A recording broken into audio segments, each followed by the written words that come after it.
Our goals of the classroom would be to learn where each student's zone of proximal development is so we know how to help them. The zone of proximal development, according to Vygotsky, is the area of development to which a child can be led in the course of interaction with a more competent other, either adult or peer. It is not some clear-cut space that exists independently of joint activity itself. Rather, it is the difference between what the child can accomplish independently and what he or she can achieve in conjunction with another, more competent person. The zone is thus created in the course of social interaction. We can know where their development is by using Bloom's taxonomy and giving assessments. For example, you would use higher level thinking questions to assess where the student knowledge is. Scaffolding connects to the ZPD by giving the right amount of support to maximize development. Morrison gives us 7 steps to scaffold children learning. The first step is to observe and listen. Listen to what the child is interested in and make lessons or interest areas based off of that.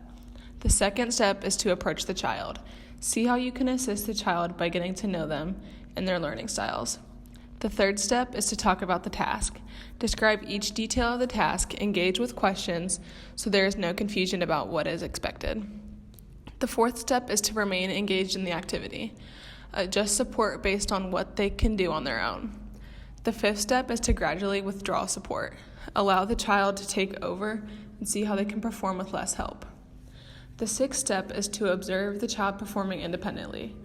Periodically check on the child to make sure that they are still on task. And the final step is to introduce a new task. You're going to introduce a more challenging task and then repeat steps 1 through 6.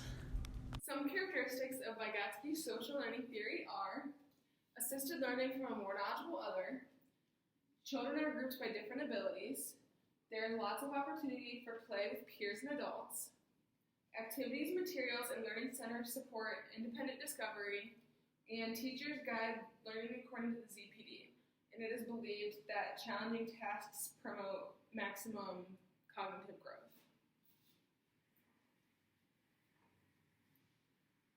Some more characteristics are: it is believed that different cultural backgrounds will develop different knowledge, skills, and ways of thinking.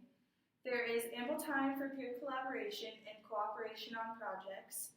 Children are encouraged to help each other. Children are provided with the opportunity and materials necessary to explore, experiment, and learn.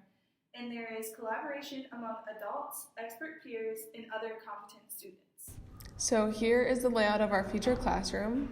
We're going to start with interest centers, which is going to be shelves where blocks, Legos, and magnets are easily accessible for the students to work on throughout the day. Next is the teacher desk. This is a space where it's inviting for students and teachers to work together to work on papers and scaffolding. Next is carpet for circle time. We place this in front of the board because we believe that it'd be good for the students to see what we're working on in class. The carpet also promotes language development for talking about the day. The Art Center is a shelf that has construction paper, glue, scissors, and other art materials that's easily available for students to get if they feel creative or if they're working on a project. Next is the Media Center. This is where we would have tablets and headphones easily accessible for students to work on MobyMax and projects throughout the day. The cubbies and hooks are a place for students to hang up their belongings. The class library where we would have a warm and welcoming environment for students to sit and relax. There would also be a table available for the writing center that would have a dice with writing prompts. Last is the desks. The desks are in group order so that they promote group projects and collaboration. The curriculum that we'd use in our classroom is Bank Street, and Bank Street is centered off of these 4 theorists: Dewey, Piaget, Erickson, and Vygotsky. And the class would be more planned, but would be based on the interests of the children. So this would mean that we'd plan certain centers out during the week so they could choose which center they wish to go to. Then another aspect of the curriculum is interactive and interest-centered themes. So we would plan a theme for the week, which would be like dinosaurs, holidays, or like the solar system, and then plan activities throughout the week based on those. And the learning in the classroom is organized around knowledge and experience of the students and teachers. According to Woolfolk, knowledge reflects the outside world and is filtered through the influence of culture, language, beliefs, interactions with others, direct teaching, and modeling. So working in groups would allow the students to gain other perspectives of other students and like get experience of different cultures.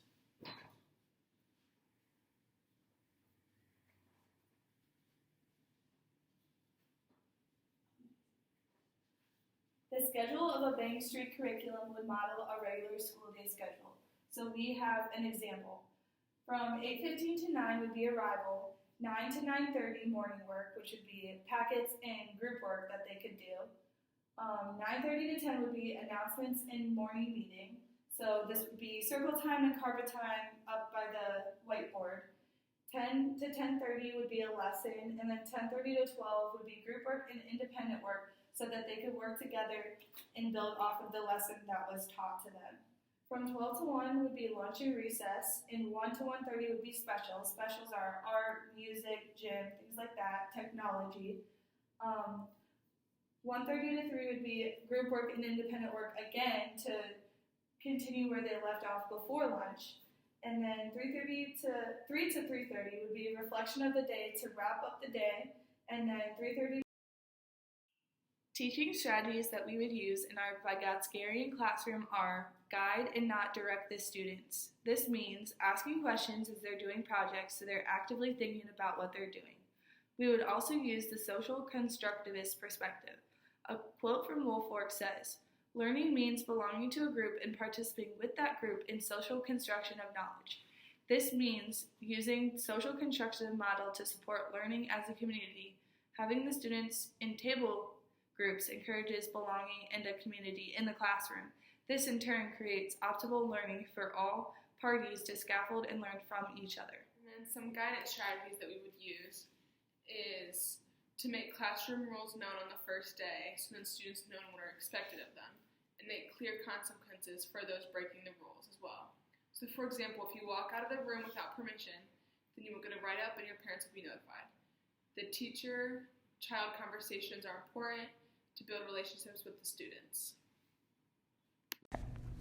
An assessment strategy that you can use to evaluate students' knowledge is Bloom's taxonomy's lower and higher levels of thinking. There are 6 levels that build on knowledge and can demonstrate students' abilities. Each level builds on the last one, starting with remembering. Remembering something without understanding. For example, doing a worksheet after a lesson. Understanding is understanding the material without relation to anything else. For example, you can have students make a poster board in groups summarizing a book that they read. The next level is applying, which is using knowledge gained to solve a problem. This could be a case study, asking students that if they were in the main character's shoes, what would they have done differently? The first level of higher level thinking is analyzing, which is breaking down the material into smaller parts. For example, you could have the class work in groups to each group read one chapter of a book, and then they summarize it and they present it so that it's like the whole class read the book. The next level is evaluating. This is judging materials to be applied in different situations or in a particular situation. This could be having students write a report on the book that they read and then use part of the class time to peer review and edit each other's papers. The last level and the highest level is create, which is creating something new by combining other things. This could be a learning portfolio that you add students' work to throughout the year to show growth. This could be assessments and artworks, data collections, and you can use this to see what needs to be improved.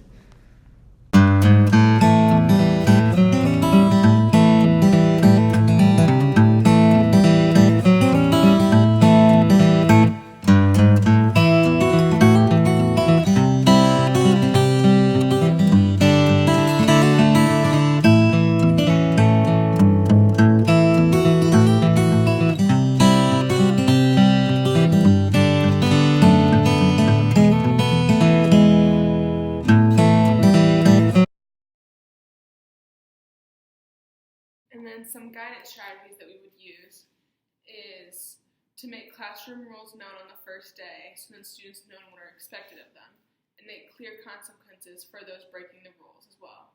So for example, if you walk out of the room without permission, then you will get a write-up and your parents will be notified. The teacher-child conversations are important to build relationships with the students.